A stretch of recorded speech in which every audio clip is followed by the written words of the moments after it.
Lots of people in the American church and American culture bemoan the presence of cultural Christianity, or the ways that kind of cultural forces infect our way of being the church, or our way of being Christians. And some people think that that wasn't the case in the early church. Well, Nadya Williams is here to tell another story. Let me tell you what I thought of her book. Welcome to Books and Big Ideas, what I'm reading, what I'm thinking about, with Joel Wentz. Okay, I just finished a review copy of Cultural Christians in the Early Church by Nadya Williams. This is a historical and practical introduction to Christians in the Greco-Roman world, published by Zondervan Academic. Thank you to Zondervan for sending me a copy for review. This is my honest take on the book. So let's get into it with my typical format of my main idea, the research behind the book, the readability of it, and then my reaction to it. So the main idea of the book is kind of this contrarian argument, or in some ways it's contrarian. It's actually deeply researched, which I'll talk about in a second, but particularly in what's broadly construed as evangelical Christianity, especially in more maybe Anabaptist or Restorationist kind of corners of that subculture. It's very popular or in vogue to consider the early church as the radical ones who really lived sold out radical devotion to Christ and to the way of being a Christian, and then that way of being got like kind of slowly polluted and over the centuries and centuries, in the especially the layer on and accretions of tradition and stuff. That's kind of a populist way of kind of viewing the narrative of the church from the early times when they were really on fire and devoted and got it right, to today, which has gotten really in that narrative has gotten really off track. And especially one of the bogeymen in that scenario, in that narrative, is cultural Christianity, or Christians who capitulate to cultural forces, who give in to kind of cultural ideas and ideologies, and let that take over their way of being Christian. That's kind of a narrative that Nadya Williams is pushing against, or at the very least she's complicating it and challenging it with this historical study. And her thesis is essentially to say, cultural Christianity, what I just attempted to define with like this kind of syncretizing of cultural ideas and influences with Christian belief, her argument is that that has been a problem from day one in the existence of the church. Literally from within the pages of the New Testament is where her argument starts. There have been cultural Christians in the church and threatening the church, and that's always been an issue that the church has dealt with right from the very beginning of its founding, so to speak. That's what cultural Christians in the early church is all about. And now what she does in the book, the structure of the book, under this main idea, that's the main argument. The structure of the book is she has three time periods she looks at. She looks at the New Testament era, so the church within the New Testament pages. She looks at post-New, kind of the second generation after the New Testament. There's another section of the book on that, and then there's a section of the book on the Constantinian era, or the kind of first couple generations in the post-Constantine, 5th century-ish era of the church. So those are the three time periods she looks at. There's 3 chapters under each time period. Each chapter is themed around a particular cultural sin or cultural issue, whether that's attitudes towards food or sex or violence, things like that. So that's the structure of the book. It's the main idea of the argument. The research behind it, she is a church historian. The research is completely historically driven. It's very good. I don't need to spend a ton of time on this, but this is her academic area of expertise, and so she really brings some serious chops, so to speak, some serious homework, serious research to that task. I was really impressed with the range of the resources, the ways that she employs them, marshals the evidence.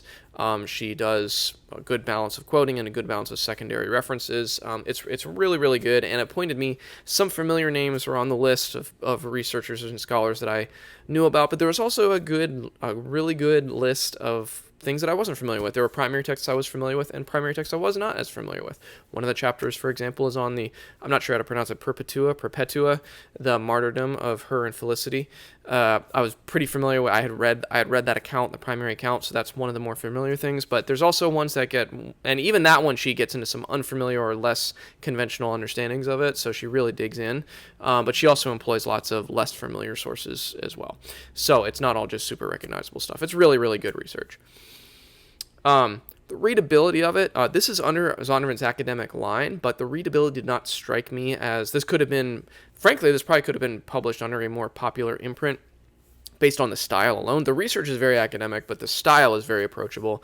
I found it really enjoyable to read. She's actually quite funny, and she employs, at least in her writing, she employs a barbed kind of sense of humor that was a little acidic almost, if that makes sense, in its style, which I really loved and I really appreciated, given there's some heavy topics like martyrdom being talked about, but she employs this sense of humor in a very deft way. It's not over the top, it's not forced, but I think it really seasons the argument and makes it even more readable. Overall, just a super enjoyable book to read. I really quite enjoyed the reading experience of this. I'm also quite interested in church history, so that's part of my enjoyment of the readability of it, but I thought that the thematic organization of the chapters and the way that she breaks it into those 3 time periods, it's really, really smartly structured, and the style of it is very engaging. So highly, highly readable book, particularly if you're interested in history and church history.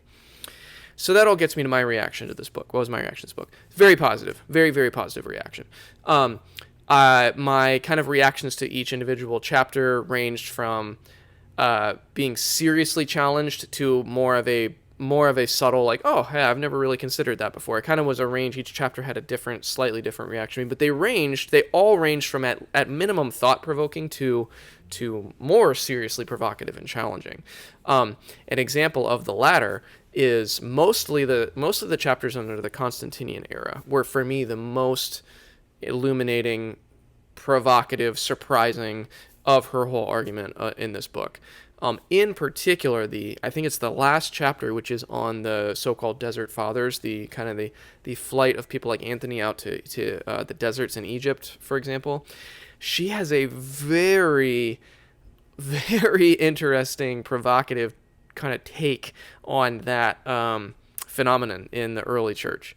And she kind of argues that whole thing, the impulse to flee to the desert and more importantly the tourist impulse of like Christians wanting to travel to these places to see these like saintly figures, she kind of argues that is all deeply kind of culturally informed, Greco-Roman, modeled after certain philosophers like Diogenes, that was all a kind of a distorted manifestation of some like cultural sins and cultural issues that were going on at the time, that's a really fascinating take on a subject of church history that tends to be romanticized in kind of my experience of it.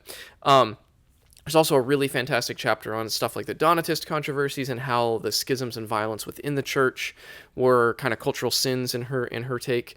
And then it ranges from there. Some of the chapters on the New Testament era were very intriguing, but not quite as radically provocative as some of that later stuff. I think all the stuff under the Constantinian era was the most like, whoa, this is stuff I've never thought about in this way before, but seriously challenging.